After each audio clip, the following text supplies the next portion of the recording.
Liselere geçiş sınavı dediğimiz LGS tercih süreci başladı.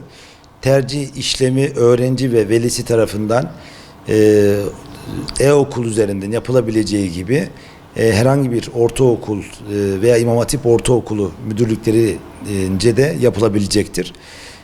Ama burada dikkat etmemiz gereken husus mutlaka yapılan tercihlerin ortaokul müdürlüklerine onaylatılması gerekir.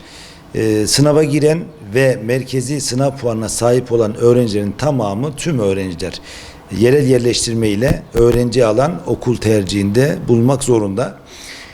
Diğer taraftan yerel yerleştirme ile öğrenci alan okullar ekranından tercih yapılmaması durumunda öğrencilere merkezi sınavla öğrenci alan okullar ile pansiyonlu okullar tercih ekranı açılmayacak. Bu hususa dikkat edilmesi gerekiyor. Öğrenciler merkezi sınav puanı ile öğrenci alan okullar, yere yerleştirmeyi puanı ile öğrenci alan okullar ve pansiyonlu okullar olmak üzere 3 kategoride tercih yapabileceklerdir. Merkezi sınava girmeyen öğrenciler ise yerel yerleştirme kategorisinden öğrenci alan okullar ve pansiyonlu okullar olmak üzere 2 grupta tercih yapabileceklerdir. Öğrenciler öncelikle yerel yerleştirme ile öğrenci alan okullar ekranından tercih yapacaklar. Ve yerel yerleştirme tercihlerinden de ilk olarak da kendi kayıt alanından okul seçmek şartıyla en az 5 okul tercihinde bulunabileceklerdir. Tabii yapılan tercihlerde aynı okul türünden, yani gerek Anadolu Lisesi, gerek Mesleki ve Teknik Anadolu Lisesi, gerekse de Anadolu İmam Hatip Lisesi türünde en fazla 3 okul seçebileceklerdir. Yerel yerleştirme ile öğrenci alan okullar için ise tercihlerini yaparak kayıt işlemlerini tamamlayan öğrencilerin istemeleri halinde ayrıca merkezi sınavla öğrenci alan okullar için de en fazla merkezi sınavla öğrenci alan okul ekranından en fazla yine 10 okul tercih yapabilecek.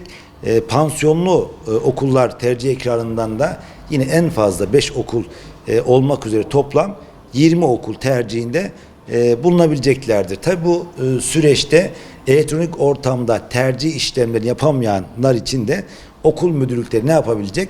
Tercih işlemlerini öğrenci velisinin talebi üzerine yine velinin doldurup imzalayarak verdiği yerleştirme tercihleri için ön çalışma formu dediğimiz ek bir formu üzerinden de veli adını ne yapacaklardır? Bu belgeyi doldurup imza atabileceklerdir. Tabii tercih süreci 20 Temmuz 2022 saat 17'ye kadar süreceklerdir. Bu hususa çok dikkat edilmeli.